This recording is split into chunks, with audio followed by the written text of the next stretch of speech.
Opportunity management is and has always been an issue for us, for salespeople in general, and really understanding how to make sense of reality from the beginning of an opportunity can be an identified need or problem, or even like a latent need through closure, has always been difficult because everyone has his own like way of doing things. But I remember in 2018, I started having problems with opportunity management in general. And so I went back to, let's say, books, which are probably the first thing you should do when you have a problem. And I found a book written in 2013 called The Target Opportunity Selling, which was really, really relevant even 5 years later.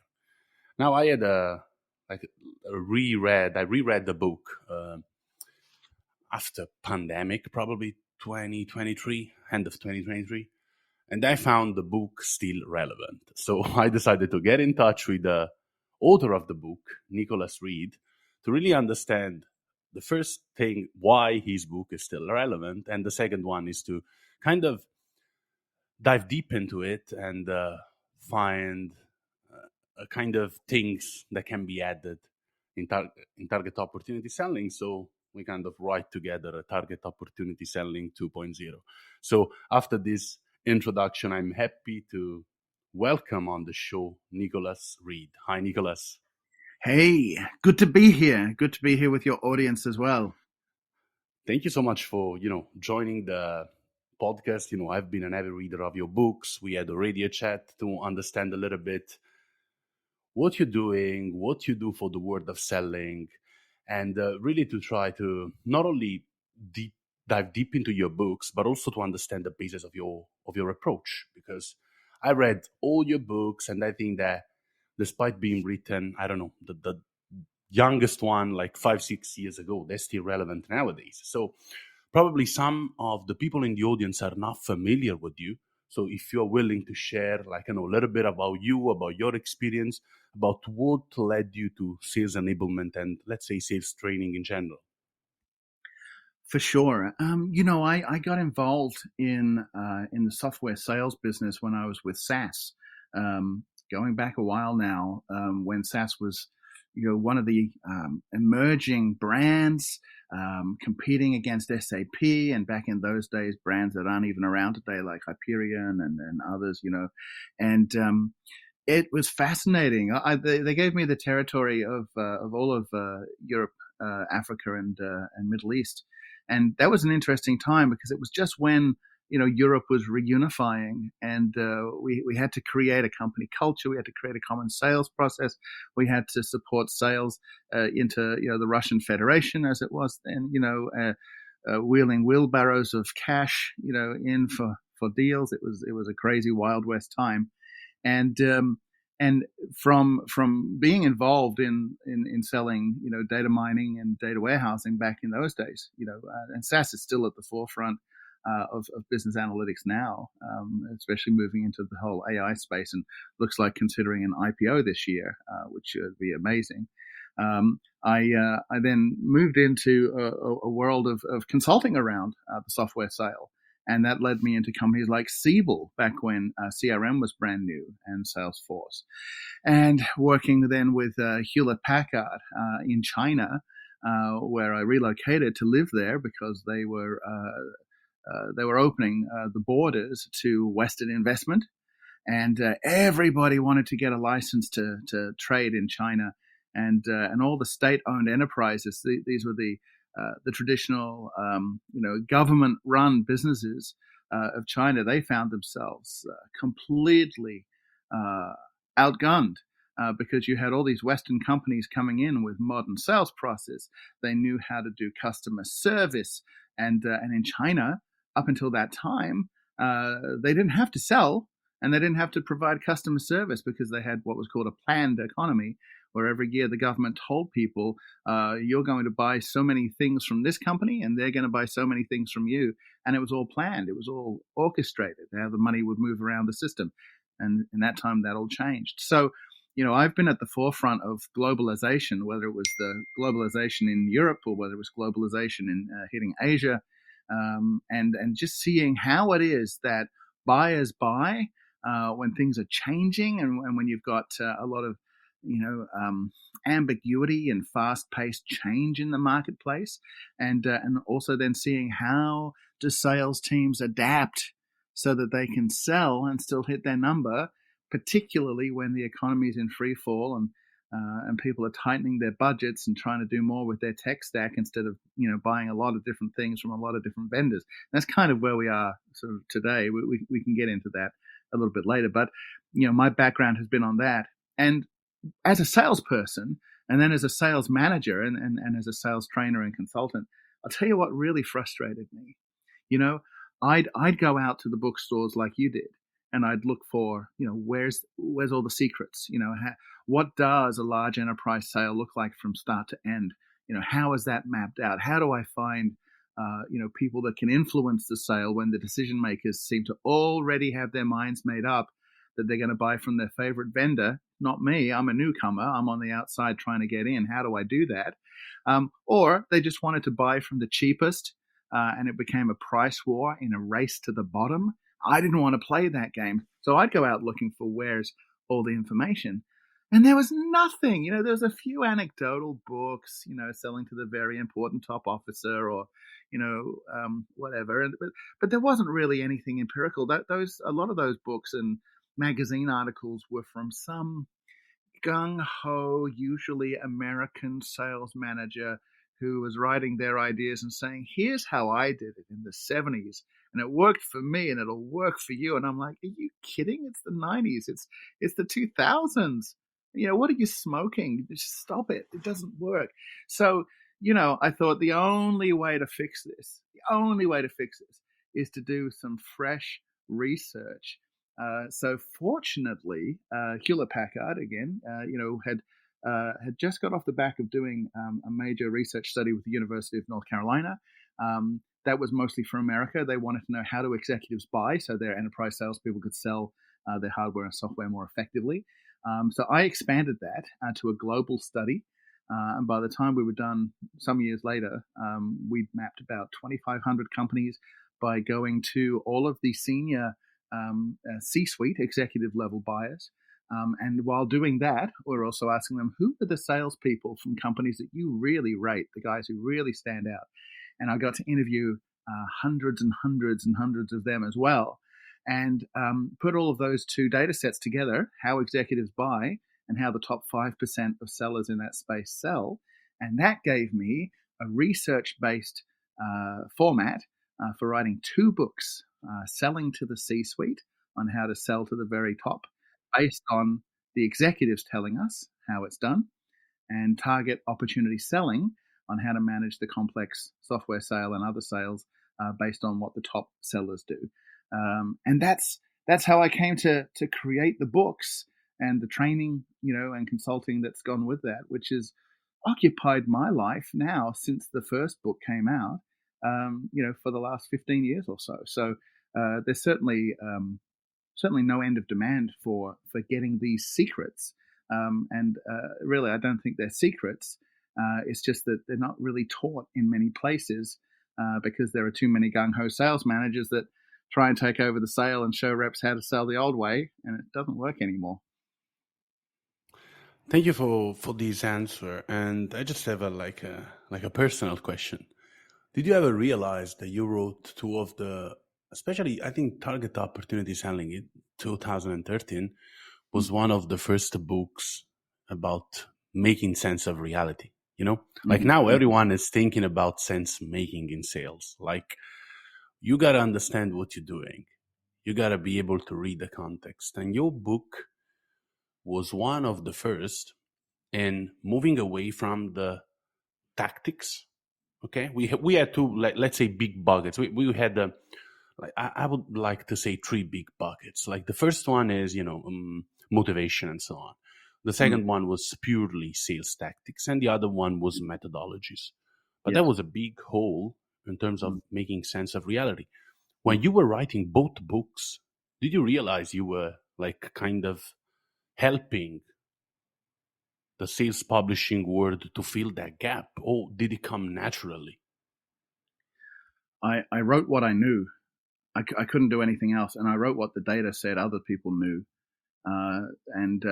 When something works, it works, right? If I was a middle performing sales rep putting out a blog and trying to turn myself into a sales training guru, saying, "Oh, I can help you get leads," or "Oh, I can help you close more," or whatever. Um, you know, that's kind of disingenuous. It's not reality. They're sort of focusing on their next paycheck. Where I was at that stage in my career, I didn't need a big paycheck. I'd already had plenty of them. What I wanted to do was, I don't know, man. I felt kind of paternal to the sales profession. It had been good to me over the years, and it seemed to be getting run by a bunch of cowboys. And I wanted to fix it. I wanted to fix the profession. Take it by the collar and give it a good shake, and say, look, what so many people say happens. It's not what really happens. So let's get down what really happens and how you really do it. And that seems to have worked pretty well. Yeah. It did. And just for the audience, anyway, you can find both books. If you clicked on the podcast on LinkedIn, you can find it in the LinkedIn comments. If you, let's say, received it via newsletter, it is in the newsletter. If you, I don't know, come through YouTube, it's in the YouTube comments, in the YouTube description. So there are tons of ways to get both books. Just a little bit of, we spoke a little bit about target opportunity selling, but if you want to say some other words, you're more than welcome. But yeah, if you can help me, but even the audience, to understand the difference between the books, because they are really related to each other. What I saw was really a continuum in your approach, in your research, and in the insights you were giving to the reader. So if you Well, want to, just talk a little bit about them, even broadly, it's okay. selling to the C-suite was. Let me put it this way. So many books, as I'd said before, were written by what salespeople turned sales managers turned sales authors said worked for them in their experience. And so many people these days are, they're reading the books of others, or they're reading the blogs of others, and they're repurposing them, trying to make it look like it's their own ideas. So people are copying copies of copies of copies. Nobody had gone to executives and asked executives, "How do you buy? How do you buy?" When a salesperson is trying to sell to you, why would you let them in? Why wouldn't you just let lower levels deal with them? What do they have to do to get on your radar? What do they have to do to get a first meeting? What do they have to do in that meeting to get a second meeting? What do they need to do in order for you to say, hello, here's somebody who's a bit different. Here's somebody I should start introducing and networking through my trusted lieutenants in my own organization, because they make sense to me. I think they should make sense to everybody else. They've got something new to offer. That doesn't mean it's a new product. It might be a fresh take on an old problem. But how do you build advocacy with executives? So nobody had asked executives themselves how they do that, how they buy. So selling to the C-suite is really what every executive wants you to know about successfully selling to the top. Because here's the big secret that nobody had ever told anybody before. So many salespeople say, "Oh, the executives, they want to keep me down. They never want to see me. It's so hard to see them." And that's not the case at the executive level. They want talented, consultative salespeople to rock their world. They want people from the outside who are dealing with all sorts of other customers who they often compete with to tell them what are the latest trends, what's everybody else doing. Now, they have their market intelligence, but nothing's better than salespeople who've just come out of somebody else's office, and without giving any corporate secrets away, they're able to say, well, here are the trends that I'm seeing, and you're either up with the trend, Mr. Executive, or you're lagging behind. And here's what people are doing. This is intelligence that they can't necessarily always get. So they need good salespeople to bring creative ideas and help them stay up with what everybody else is doing, and even outpace them. So that's selling to the C-suite. It's what executives most want you to know to make an impression, because they actually like talking to salespeople as long as they're adding value. If you're not adding value, guess what happens? You get the ejector seat and you'll never get back there again, right? Target opportunity selling is the study from the other side, where we looked at all these salespeople across about 54 different industries, and we looked at the top 5% of performers, and we wanted to understand something about how do they structure their approach. So this was not about their skills. That's a different study that I've done since then, that hasn't been published yet. But this was about how do they navigate the complex enterprise sale, which applies to software as equally as it applies to large capital machinery, as much as it applies to finance and banking solutions, and some of the large end life science equipment sales, not pharmaceutical. That's more like a wholesale job. And anyway, so we looked at what do they do, how do they structure their approach, and what we found, fascinatingly, was that there was a lot of common ground in what they were doing. And you know what it wasn't doing? They weren't following the sales funnel that their CRM told them to follow.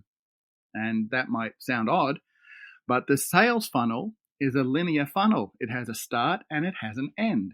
And what was being missed out is, well, what should you be doing before the start of that funnel? What should you be doing after the end of that funnel? Should you not be doing something? And what we discovered was that a lot of the modeling in the technology companies that created the CRMs was based around some of their early large customers. And CRM was an outgrowth of marketing automation. And so a lot of the models that it was based on seemed to be large-scale, wholesale marketing science, not discrete opportunity management science. And the two things are very different. And so a lot of people found that the CRMs and the behavior that they were having to adopt, which is a transactional start-end behavior, didn't work. So we were looking at, well, how do you break that? And how do you get back to what really works? And that's what target opportunity selling teaches, how you navigate and put together a complex sales process, with some ideas for methodology that we threw in that were best practices. And that's how I wrote it.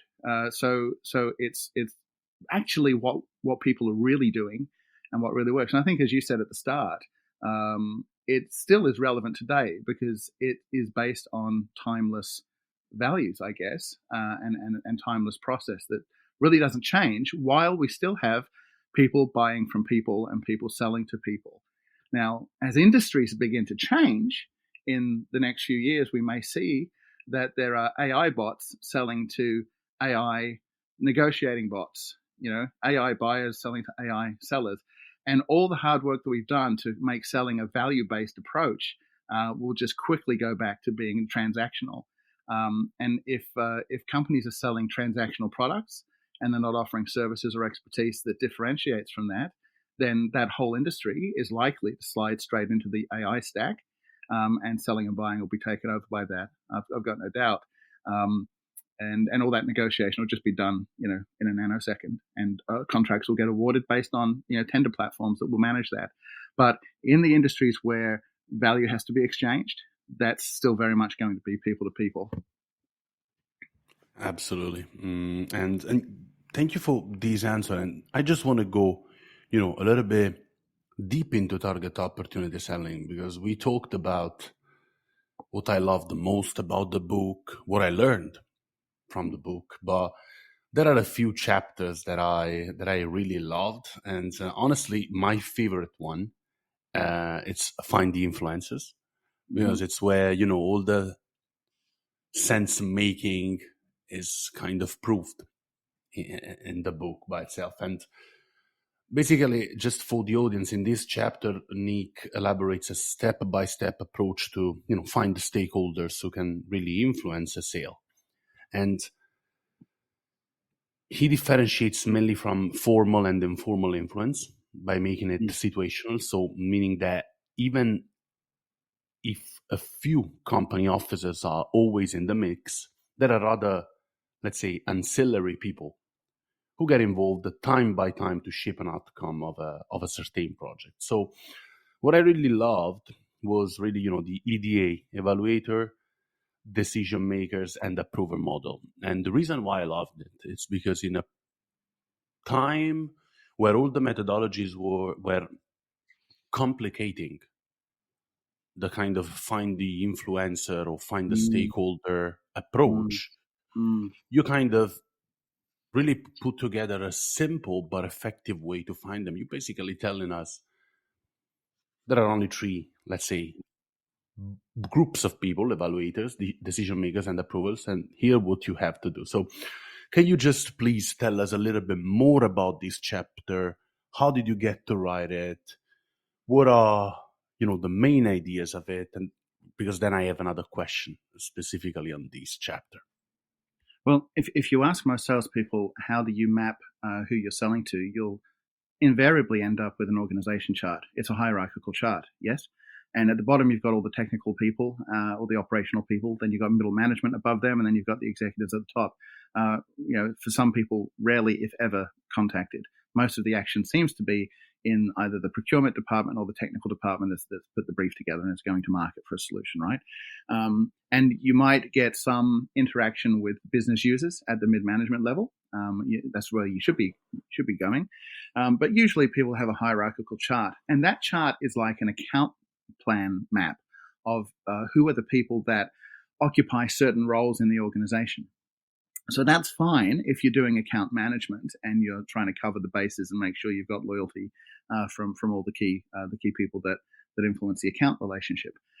But opportunity by opportunity, depending on what it's about, depending on the subject matter that's on the table and who first called out to say, the way we're doing things right now, guys, it needs to change. We don't have an internal solution to change to.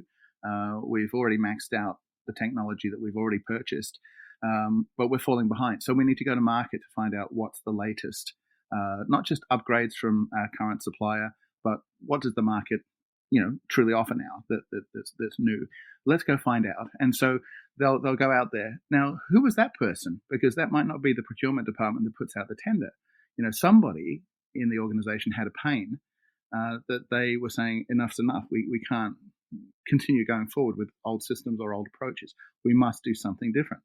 And today, when companies don't really want to spend money, you'd better believe that if an organization is going to market for new ideas, new technology, somebody on the inside has already done a sales job, right?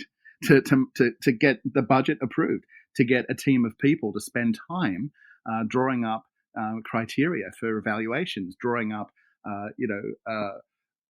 ideas of what it is that they're looking for. And if they've got people on the inside who are trying to protect their jobs, they'll probably have most of the spec written. They'll probably have most of the solution written, and they're just looking for somebody to slot in a round solution to fit a round hole that they've already drawn for themselves. But what we have to do is recognize that opportunity by opportunity, the people that will influence that decision is not going to necessarily map all the time to the hierarchical account map. You will have other players that get involved situationally, and so that's the general premise of it. Is to say that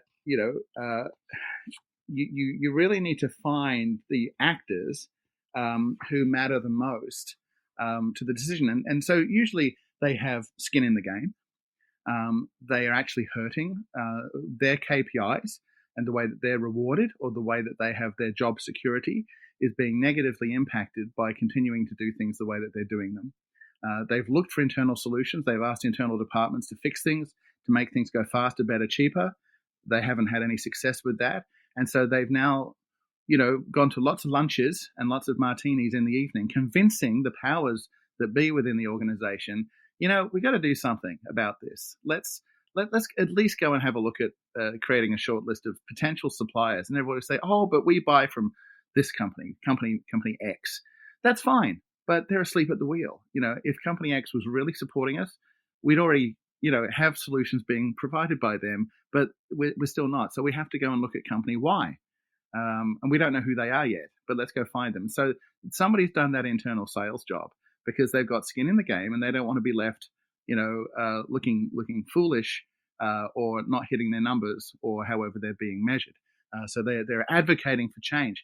And you know what?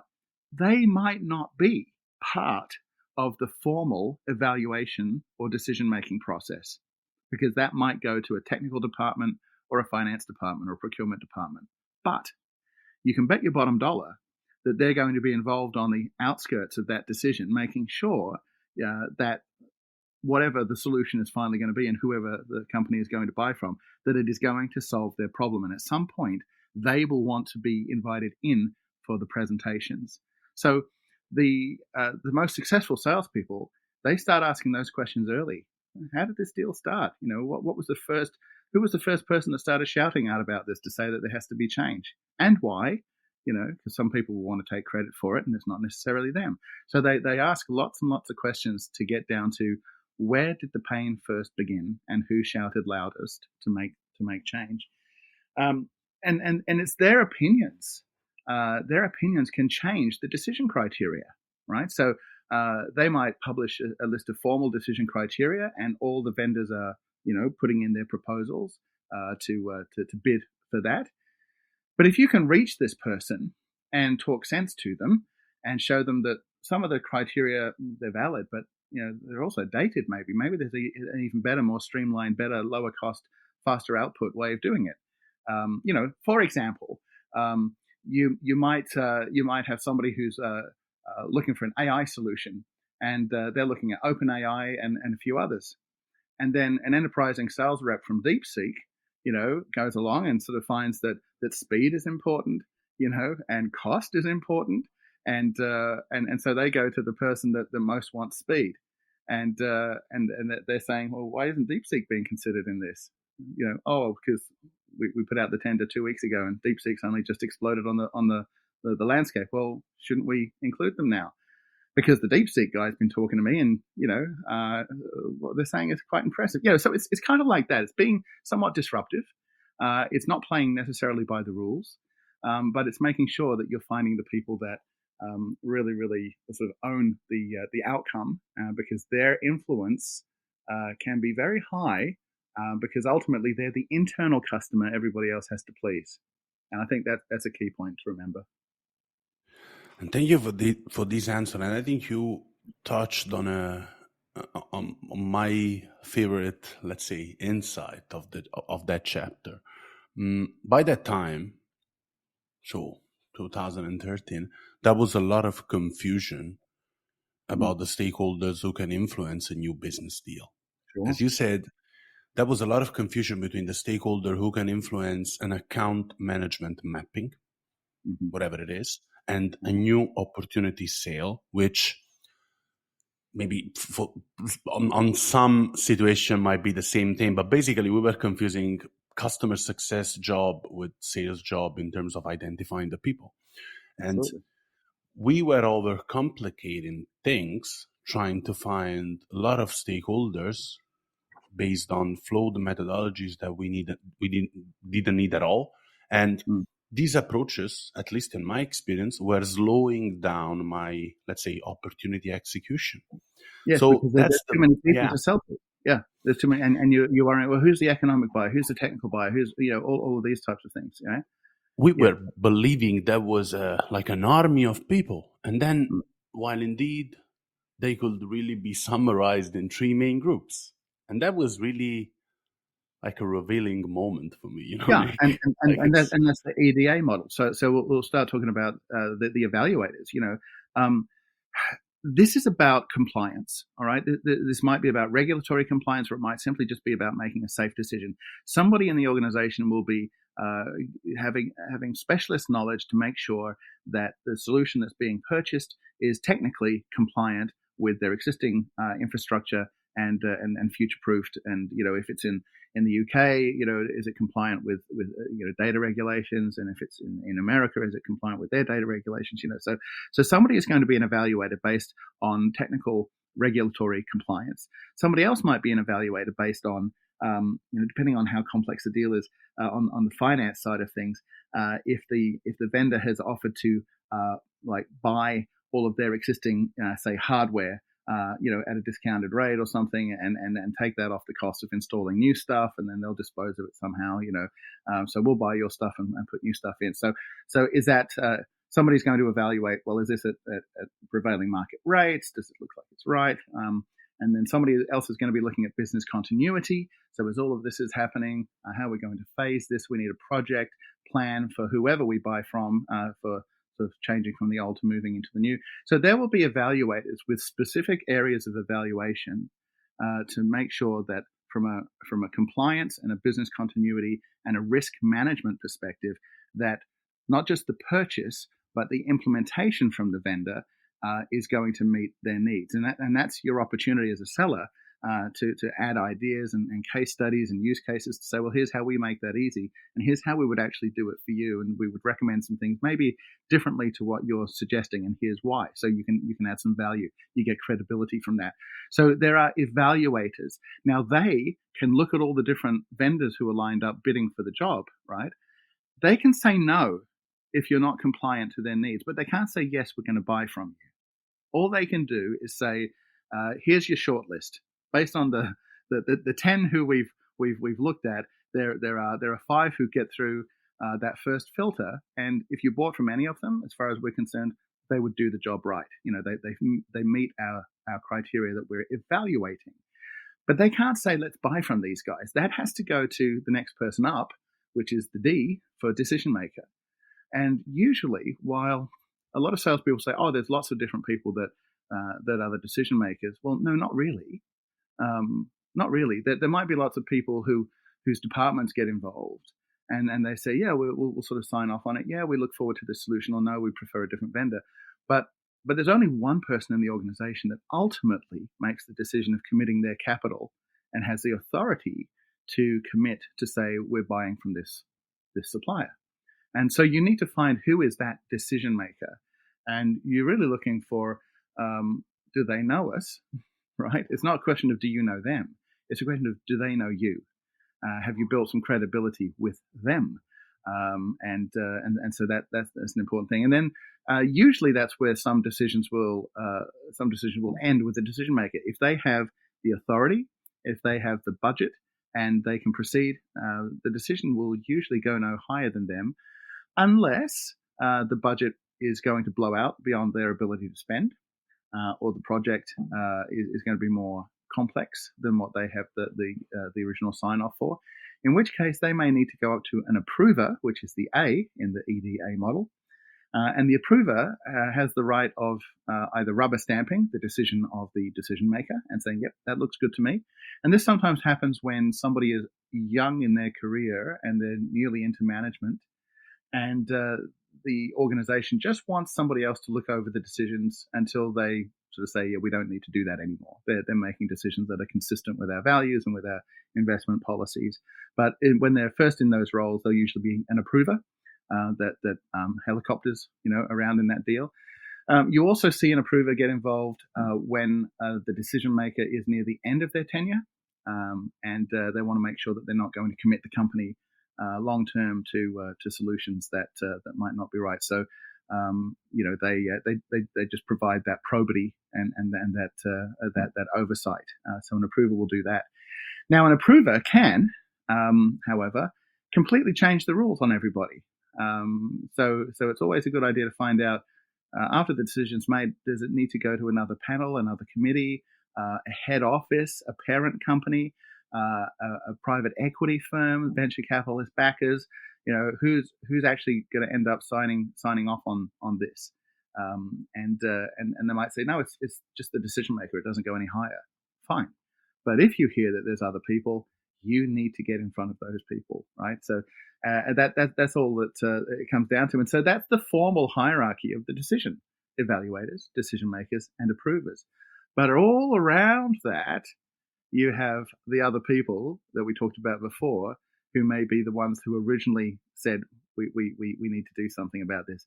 Or there might be somebody who's been hired at a fairly low level because in another company they had such experience doing projects just like this, and they've been brought in to help the company sort of do similar things.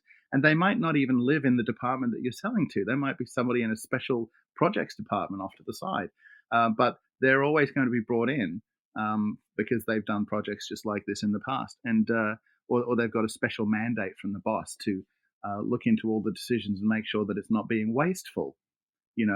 They might be the sorts of you listen to Donald Trump these days, and he talks about, we're going to have a border czar, we're going to have the czar who's going to look at the excessive government spending, and they've got these guys in charge of that. Well, organizations do that all the time. That's common business practice. In fact, I remember a time when I was selling to a very large global telecommunications hardware and software manufacturer, and their stuff was in everything. I won't name them, but they're one of the big. Everybody knows their name. And I was selling to them a large rollout of sales methodology, consulting, and training and software, and everybody who was competing for that job, they were selling to the enterprise sales department where the decision maker lived. And they were selling to the evaluators at a technical level for the software side, and the learning and development people for the training side of things. And I had to do all the same things. I had to cover off all those bases. But then when I was in some of these meetings, there'd be a guy who would be sitting in some of the meetings, not all of them, but some of them. And I noticed that I didn't know who this guy was. He wasn't at any of the technical meetings, and he wasn't at any of the learning and development meetings, and yet here he was, and he wasn't the boss or anything. And when people were talking about things, I would notice the body language would be interesting. Everybody would sort of turn slightly to see what his expression was when they were saying things. And I thought, this is interesting. Here's a fellow who seems to be deferred to, but he doesn't seem to have any high rank. He's not their boss. Who is this guy? So I made it my mission to figure out who this guy was. And I got a lunch with him. And I said, what's your role here? And he said, I'm director of special projects. I said, good. What's that mean? And he said, well, the managing director has brought me on to do the things, any sort of special projects that he thinks are necessary in the company. I thought, okay, that's either a very vague description, in which case this guy might be what we call an empty suit, but it didn't look like he was an empty suit. It looked like he had substance, right? And so I'm thinking, okay, what were you doing before the boss brought you in? He said, I used to be a supplier to this company. I said, what did you supply? Oh, telecommunications equipment, that they used to like build their larger machines with. I said, how did you come to work here? He said, well, I got upset with the way they were treating us as vendors. They were always pushing us down to the lowest price. It seemed like there was a lot of corruption. There was a lot of cronyism. All the same companies kept getting the jobs. We never had a fair chance to get in, even though we were cheaper, better, more modern. It just seemed that money was changing hands amongst management ranks. And I told the managing director this. I got so upset at not having a fair shot.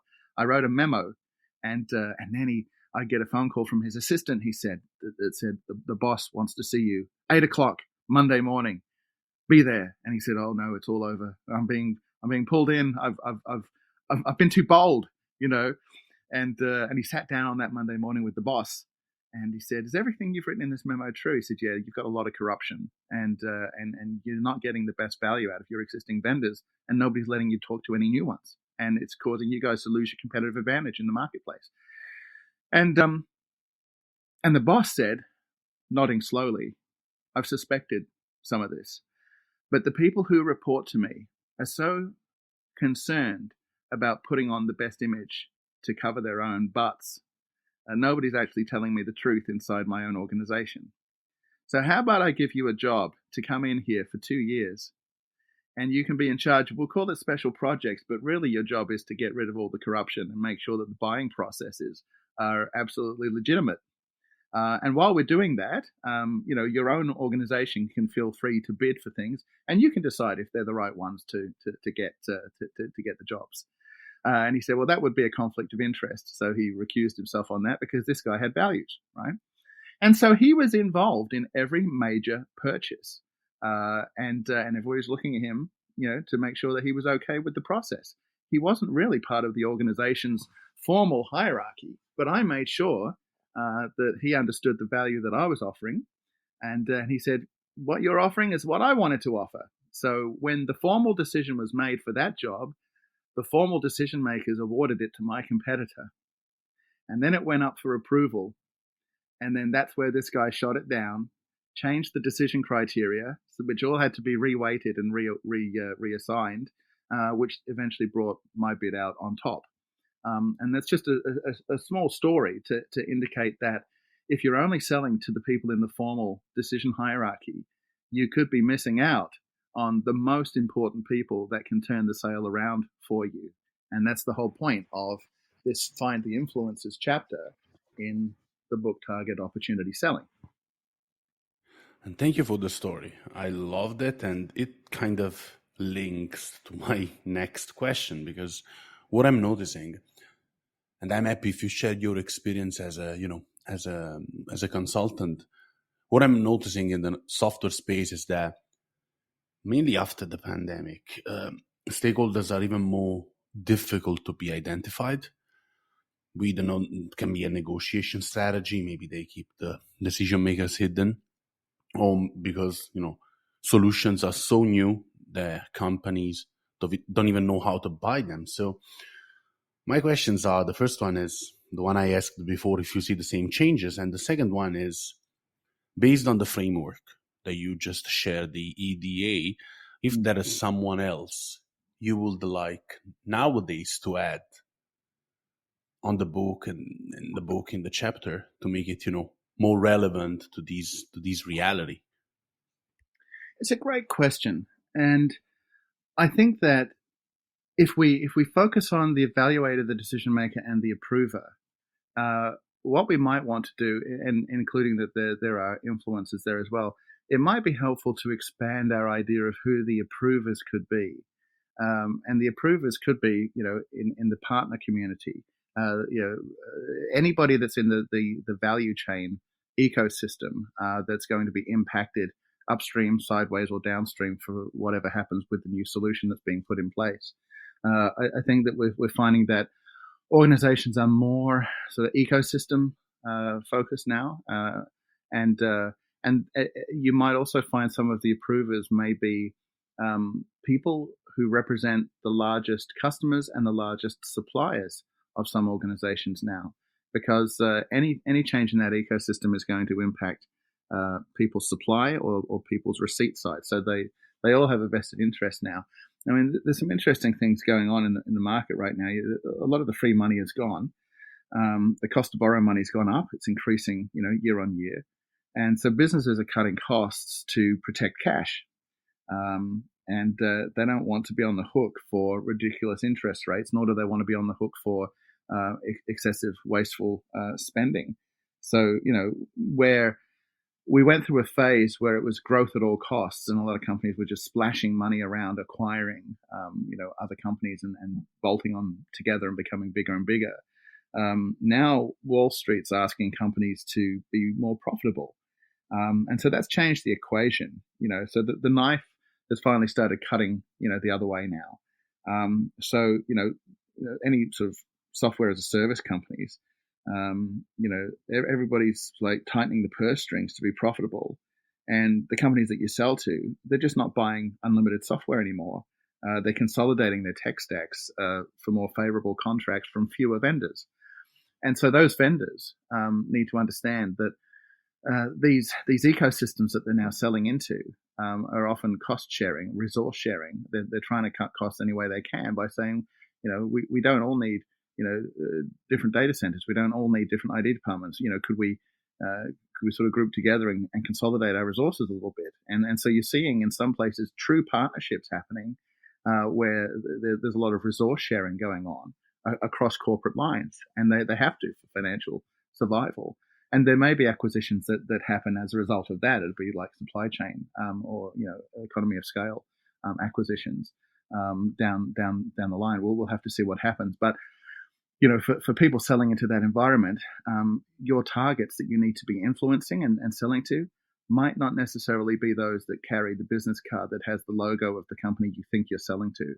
It might be those that carry the business card with the logo of their major customers or their major suppliers. And depending on the size or the impact of what you're selling, you should ask more questions about to what extent are those people going to be involved or impacted by this decision in the rollout? Like after you buy from a supplier, after you buy your technology from a supplier, how long will it take before that's impacting your suppliers or your customers or your partners or your channels? And so if they say, oh, well, yeah, they're going to be impacted pretty directly, pretty fast. Well, do they have a voice at the table? Should they? And they might say, well, no, not really. We'll make the decision. But you could go and start talking to them about, hey, you know what's going on over at that company over there? How's that going to affect you? And they go, they're doing what? No, they can't do that. That'll mess everything up. And now you got people who've got skin in the game, and they're not inside the organization, and they're very opinionated. And so, building advocacy with them, establishing your value with them, showing them that you've got a few ideas of how to do this elegantly in a way that only improves things for them, and you run them through that, they're going to go back to the other organization and say, I can jolly well tell you what you'd better be thinking about doing, because anything less than that is going to screw things up for me. And we're your biggest partner, or we're your biggest channel, or we're your biggest customer. So this is how salespeople now need to be thinking. They're not just selling products from their company. They're impacting value chains out there in the marketplace, and you've got to know who those players are. And that's how I would suggest it's probably changed. The stakes are a little bit higher because the decision making and the influencing of that is a little bit more complex now, simply because of economic survival. Thank you for the answer, and I think that, and thank you, again for joining the podcast, because I think that was a really good learning experience, both for me and for the audience. I know we're running short on time, but I have one last questions about future projects, because I think that you have, other than your consultancy, your books that you can, tell us everything about, you also have a really good academic project you're working on. And as a guy who graduated in sales, I'm always happy to see thought leaders and practitioners who step into the academic world. So how does the future look like for you? That's a big question. I'll try and keep the answer short. Look, there's a couple of things that really are front of mind for me right now. There's an encyclopedia of professional selling and sales management that I've been asked to be the managing editor for. And that's a project that's close to my heart. And I'll tell you why. It's because working with a number of boards of directors, and particularly shareholder associations in the UK. Let's just pick one market, talk about the UK. There are shareholder associations that take all the pension funds of different companies, and they decide what stocks are they going to invest them in. And that's great with these publicly listed, UK companies that are doing well. And you know that a UK company is doing well when the managing director at their earnings forecast sort of says, we've got the next 3 quarters are looking really buoyant, and we're going to overachieve our targets and all of this sort of stuff. And that sounds great, but most of those sorts of announcements are marketing fluff so that they get more investment, right? I never trust them, right? Because in my experience, having worked with the sales forces of most of these companies, at the very time their CEO or managing director is calling out, that they're going to have a great, next few quarters, I'm already in there working with the sales directors. And sometimes their sales teams are absolute basket cases. And I know there's not a hope at all that they're going to be hitting their numbers. And why? Because they've got broken processes. They've got forecasting processes that don't work, or they just don't have enough rigor in how things are forecast. And so, if they've got a CRM that says, if you've got 5 stages in your funnel and you're at stage 4, that's where the deal is, you must be at 75% of winning that. Therefore, if it's a $100,000 deal, we're going to forecast that we're going to win $75,000. It's absolute nonsense, because at the end of the day, only one vendor is going to win that deal. So you've either got 100,000 or you got 0. But so many forecasts are just filled up with absolute nonsense based on progression through the funnel as an artificial construct, not are you winning or losing the deal, because there's no real measure for determining that. And so that's why most forecasts are based on fiction, and that's why even after the forecasts get rolled up, the sales directors are still manually adjusting them based on seasonal information of, well, we'll just make it 10% more than last year and hope that that's right. And it's absolute rubbish. So the reason why I think the encyclopedia is a good idea is a while ago I was talking to some of these shareholder associations and some of the organizations that create ISO standards, and I said, isn't it interesting that companies have all sorts of regulatory compliance and financial compliance, but they don't have any compliance around the reporting, the internal reporting of how they're actually selling. There's no compliance around selling. And so I asked, why is that? Why is there no ISO standard around selling? Why are there no governance standards to make sure that salespeople are trained properly and that they're managed properly and that they're grown, that their skills are grown properly instead of everybody just getting sheep dip training in the latest fad methodology or skills base, and everybody gets it together regardless of whether they need it. Where's the science to the development of this? And they said, well, there is no science really, and so that's why we can't create a governance standard. So then I said, well, where would that come from if it did exist? They said, well, probably the universities. They should be the ones that are creating the training if there's going to be any real professional sort of industry level training. So I went and I talked to a lot of the universities. And I said, what courses do you have for professional selling? What degrees of professional selling? Is there a bachelor, or is there a master, of this?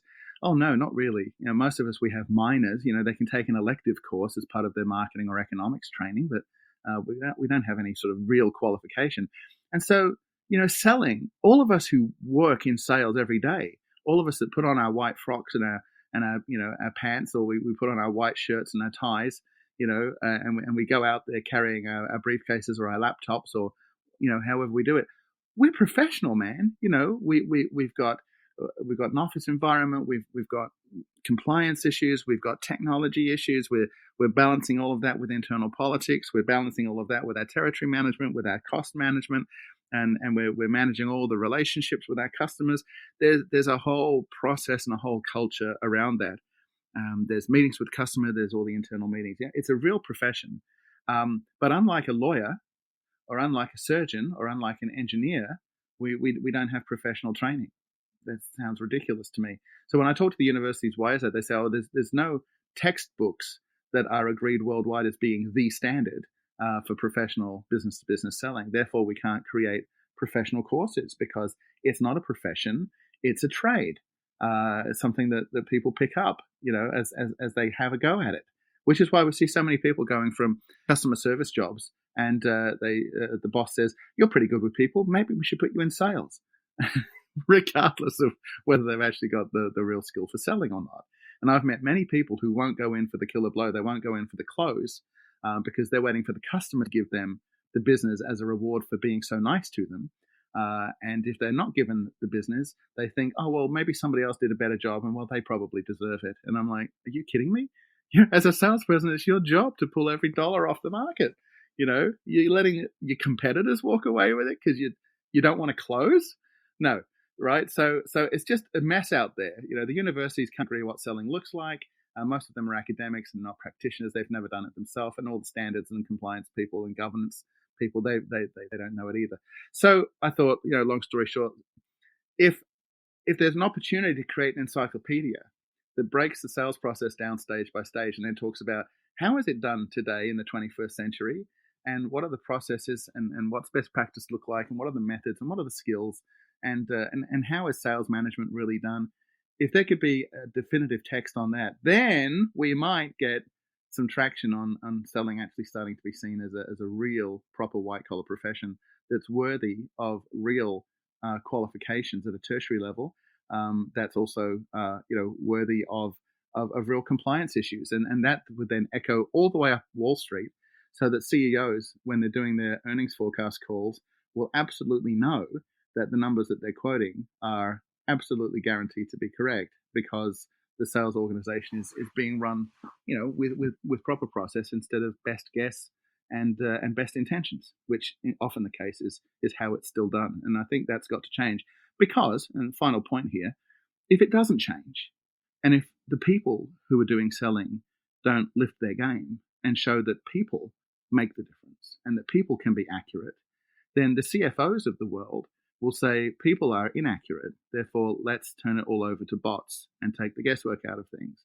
And that's going to, if that was the case, then we would see all selling radically commoditized, and we would see huge value wiped off the stock market, and we would see a lot of people who should be selling because they're entrepreneurial and they're great with people, and they're great at getting things done, and they're great at influencing, bypassed over because nobody values those skills anymore because they've proven to be unreliable in the forecast area. And so marketing will end up taking over sales, and then IT will end up taking over marketing, and automation will end up taking over all of it. And that would be the end of professional selling as we know it. And that's something I'd like to help protect. And so the encyclopedia is one of many things that I'm doing at the moment to try and head that off, because it's a real clear and present danger, I think. Yeah, and I mean, you are more than welcome to come back on the show when the encyclopedia is out, just to give us a little bit of an overview on it. Yeah, let's do But that. Awesome. yeah, absolutely. But I really thank you for joining the show and giving us all these insights. Nick, if there is anything else you would like to add, feel free to speak to the audience directly.